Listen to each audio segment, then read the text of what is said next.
5, 4, 3, 2, 1, 0.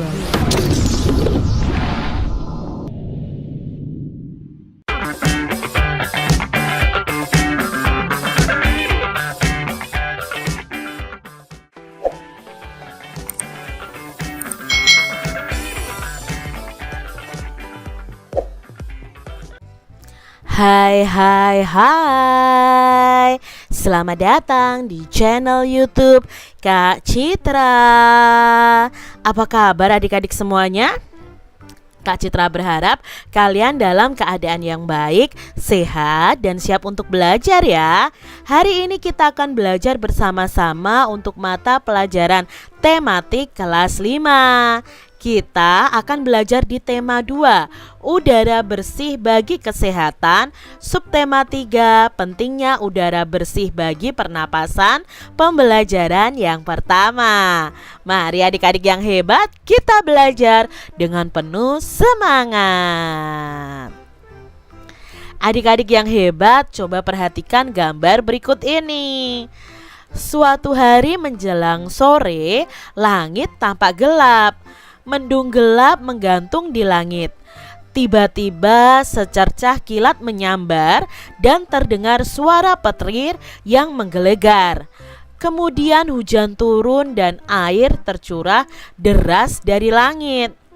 Angin pun berembus sehingga suhu udara menjadi terasa dingin.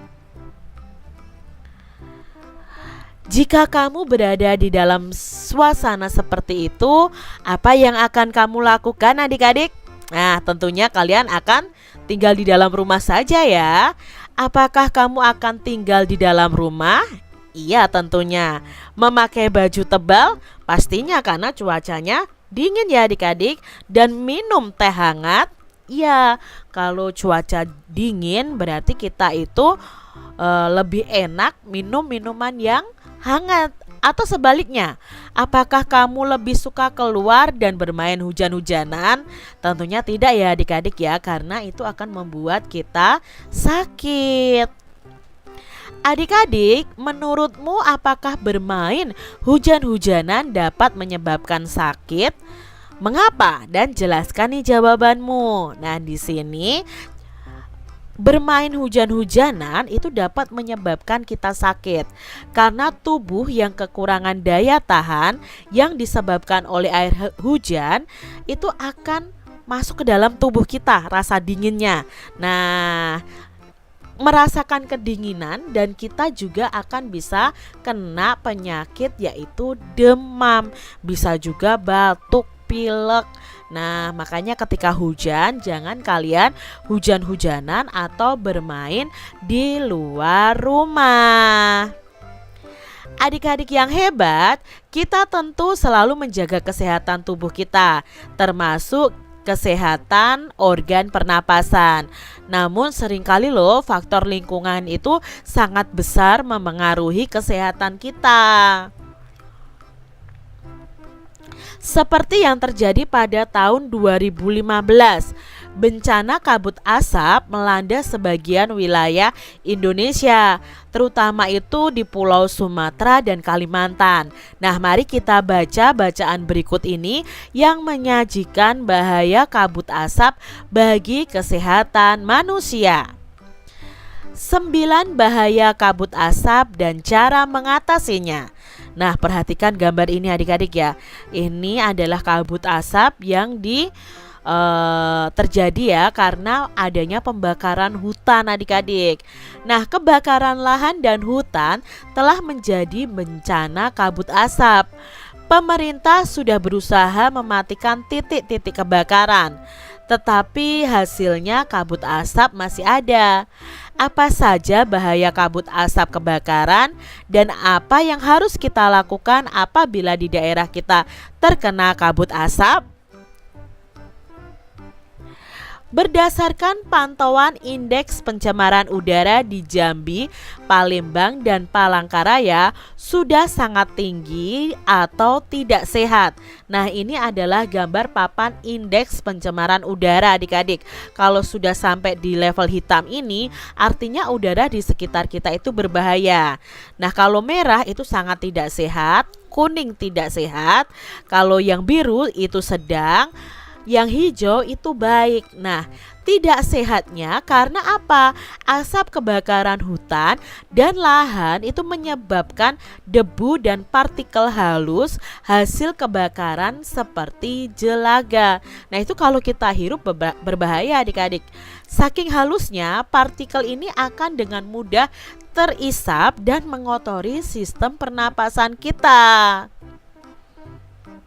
Selain partikel halus, asap kebakaran itu juga mengandung zat-zat berbahaya seperti ozon atau O3, sulfur dioksida atau SO2, karbon monoksida atau CO, dan nitrogen oksida atau NO2. Kabut asap ini dapat mengganggu kesehatan semua orang, baik orang yang kondisinya sehat maupun yang sakit adik-adik. Namun ada orang yang kondisi kesehatannya kurang, khususnya pada orang yang memiliki riwayat penyakit pernapasan, lalu anak-anak dan balita. Nah, kabut asap ini adalah bencana yang bisa mengancam jiwa manusia. Apa saja nih bahaya kabut asap bagi kesehatan kita? Nah, berikut ini ada beberapa bahaya kabut asap bagi kesehatan kita. Yang pertama adalah kabut asap ini bisa menyebabkan iritasi pada mata kita, pada hidung, dan pada tenggorokan kita. Lalu yang kedua, kabut asap itu dapat menyebabkan reaksi alergi, peradangan, dan mungkin juga bisa sampai infeksi. Nah, ini berbahaya adik-adik ya. Kabut asap dapat memperburuk penyakit asma dan penyakit paru kronis lainnya seperti bronkitis kronik. Lalu yang keempat, kabut asap itu dapat menyebabkan kemampuan kerja paru itu berkurang dan menyebabkan seseorang itu mudah lelah dan mengalami kesulitan untuk bernapas. Lalu berikutnya, kabut asap ini dapat menyebabkan orang lanjut usia dan anak-anak itu yang memiliki daya tahan tubuh yang rendah akan mudah mengalami gangguan kesehatan. Ya, untuk usia rentan itu anak-anak dan orang lanjut usia ya, itu biasanya daya tahan tubuhnya masih rendah, jadi akan mudah terserang penyakit ya, akan mudah mengalami gangguan kesehatan. Yang keenam, kabut asap itu dapat mengurangi kemampuan tubuh dalam mengatasi infeksi paru-paru dan saluran pernapasan, sehingga kita akan mudah terjadi infeksi pada organ pernapasan kita adik-adik. Lalu yang ketujuh, kabut asap ini dapat memperburuk pernapasan yang sudah ada. Lalu kabut asap itu juga menyebabkan polusi pada air bersih, tanaman, sayuran, buah-buahan, dan makanan yang tidak ditutup. Karena apa? Debu partikel-partikel yang kecil yang halus akan menempel pada air bersih ya, lalu pada tanaman, sayuran, buah-buahan, makanan yang tidak ditutup. Lalu kabut asap itu memperburuk kondisi lingkungan sehingga infeksi saluran pernapasan akut atau ISPA akan mudah terjadi. Nah, ini berbahaya adik-adik ya kalau sampai manusia itu terkena infeksi saluran pernapasan akut atau ISPA. Lalu bagaimana nih kita melindungi diri kita dari kabut asap? Yang pertama adik-adik, ketika ada kabut asap, hindari atau kurangi aktivitas di luar rumah, terutama bagi mereka yang menderita penyakit jantung dan gangguan pernapasan. Lalu yang kedua, itu kita harus selalu memakai masker jika harus pergi keluar rumah atau gedung. Pakailah masker dengan benar untuk menutup hidung dan mulut. Berikutnya, minumlah air putih yang lebih banyak dan lebih sering agar debu dan partikel halus yang menempel pada tenggorokan itu larut dan masuk ke dalam pencernaan, sehingga akan ikut terbuang bersama kotoran kita saat kita BAB atau BAK, buang air besar atau buang air kecil. Berikutnya, segeralah berobat ke dokter atau sarana pelayanan kesehatan terdekat bila kalian itu mengalami kesulitan bernapas atau gangguan kesehatan lainnya. Cara yang berikutnya adalah segera lakukan perilaku hidup bersih sehat atau PHBS, seperti makan makanan bergizi, banyak minum, banyak mengonsumsi buah, jangan dekat-dekat dengan orang merokok, dan istirahat yang cukup. Berikutnya, upayakan ya adik-adik agar asap dari luar itu tidak masuk ke dalam rumah atau ke dalam gedung kita. Cara berikutnya adalah tempat penampungan air minum dan makanan harus ditutup dan terlindung dengan baik supaya kotoran dan debunya tidak menempel adik-adik ya. Lalu cara berikutnya adalah buah-buahan dan sayuran itu dicuci dulu sebelum dikonsumsi.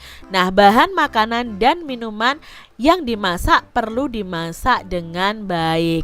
Jadi kenapa harus dicuci ya, supaya debu-debu yang menempel pada sayuran, pada buah-buahan yang akan dimakan itu hilang ya. Dicuci dengan air yang mengalir adik-adik ya. Nah, di sini adik-adik itu tadi ya bacaan tentang kabut asap yang terjadi atau 9 bahaya kabut asap dan cara mengatasinya. Sekarang kita akan membuat pertanyaan dari bacaan itu dengan kata tanya apa, siapa, di mana, bagaimana, dan mengapa. Nah, kita juga akan menuliskan jawabannya adik-adik ya. Ingat, kata tanya itu untuk menanyakan suatu kegiatan, lalu barang yang dibawa ya. Siapa itu menanyakan orang ya, di mana itu tempat, bagaimana itu menanyakan cara ya. Lalu mengapa itu menanyakan alasan. Nah, kalian juga bisa melihat video Kak Citra tentang kata tanya ya. Kalian bisa cari di video pembelajaran Kak Citra tentang penggunaan kata tanya. Contohnya di sini kata tanya apa? Pertanyaannya, apa penyebab kabut asap? Nah, tadi di bacaan tadi penyebab kabut asap adalah kebakaran hutan. Lalu apa saja zat-zat yang terdapat dalam asap kebakaran? Tadi ada ozon ya, O3. Lalu ada sulfur dioksida, SO2, karbon monoksida, CO, dan nitrogen oksida.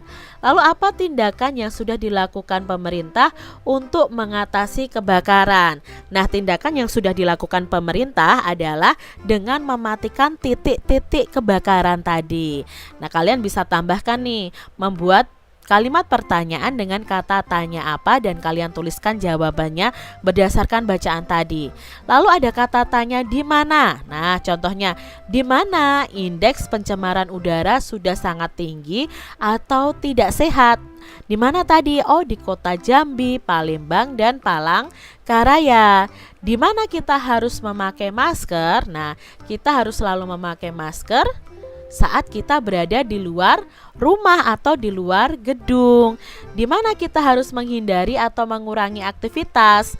Nah, mengurangi aktivitasnya ini di mana? Oh, di luar rumah dan di luar gedung. Dan contoh berikutnya, adik-adik bisa baca dan bisa tambahkan. Lalu ada kata tanya siapa? Siapa yang sudah berusaha mematikan titik-titik kebakaran? Nah, siapa tadi? Oh, pemerintah ya. Lalu siapa yang kesehatannya dapat terganggu akibat kabut asap? Nah, kabut asap itu dapat mengganggu kesehatan semua orang. Siapa yang jiwanya terancam oleh bencana kabut asap? Nah, bencana kabut asap itu dapat mengancam di jiwa orang yang memiliki penyakit pernapasan, anak-anak, dan balita. Siapa yang akan lebih mudah mengalami gangguan kesehatan akibat kabut asap? Oh, yang mudah mengalami gangguan kesehatan akibat kabut asap adalah orang lanjut usia dan anak-anak. Lalu dengan kata tanya mengapa? Mengapa terjadi bencana kabut asap? Ya karena adanya kebakaran lahan dan hutan. Mengapa indeks udara di Jambi, Palembang, dan Palangkaraya itu sudah sangat tinggi atau tidak sehat? Ya karena asap kebakaran hutan dan lahan itu menyebabkan debu atau partikel halus hasil kebakaran seperti jelaga. Mengapa partikel ini akan dengan mudah terisap dan mengotori sistem pernapasan? Nah, partikel ini mudah terisap dan mengotori sistem pernapasan karena saking halusnya debu atau partikel itu, adik-adik. Berikutnya dengan kata tanya bagaimana. Nah, bagaimana usaha pemerintah untuk mengatasi bencana kabut asap? Ya, usahanya adalah dengan mematikan titik-titik kebakaran. Lalu bisa juga bagaimana indeks pencemaran udara di Jambi, Palembang, dan Palangkaraya? Indeksnya apa? Sangat tinggi dan tidak sehat. Bagaimana hasil usaha pemerintah dalam mengatasi bencana kabut asap? Nah, pemerintah sudah berusaha mengatasi bencana itu, tetapi hasil kabut asapnya masih ada. Itu tadi ya contoh beberapa pertanyaan menggunakan kata tanya yang ada. Nah, adik-adik, dari bacaan tadi coba disebutkan beberapa cara memelihara organ pernapasan. Nah, adik-adik, cara menjaga organ pernapasan kita adalah 1. Hindari atau kurangi aktivitas di luar rumah atau gedung saat ada kabut asap ya. Lalu selalu memakai masker jika harus pergi keluar rumah atau ke luar gedung ya. Lalu minumlah air putih lebih banyak dan lebih sering. Berobatlah ke dokter bila mengalami kesulitan bernapas dan segera lakukan perilaku hidup bersih dan sehat atau PHBS. Nah, ini adalah cara menjaga organ pernapasan kita. Adik-adik, mengapa kita harus menjaga kesehatan organ pernapasan kita? Ya karena organ pernapasan kita itu sangat penting. Ketika kita bernapas, maka karbon dioksida di dalam tubuh kita akan keluar dan digantikan oleh oksigen, sehingga tubuh kita akan tetap stabil. Kalau tidak ada organ pernapasan, ya kita bisa mati ya adik-adik ya. Nah, demikian tadi adik-adik pembahasan kita di tema 2, subtema 3 pembelajaran yang pertama. Semoga video pembelajaran ini bermanfaat ya untuk adik-adik semuanya. Dan sampai jumpa lagi di video pembelajaran Kak Citra selanjutnya. Tuhan memberkati. Jangan lupa tekan tombol subscribe, lalu tekan loncengnya, tekan juga tombol like, lalu share ke media sosial kalian. Jangan lupa untuk ikuti media sosial Kak Citra. Terima kasih.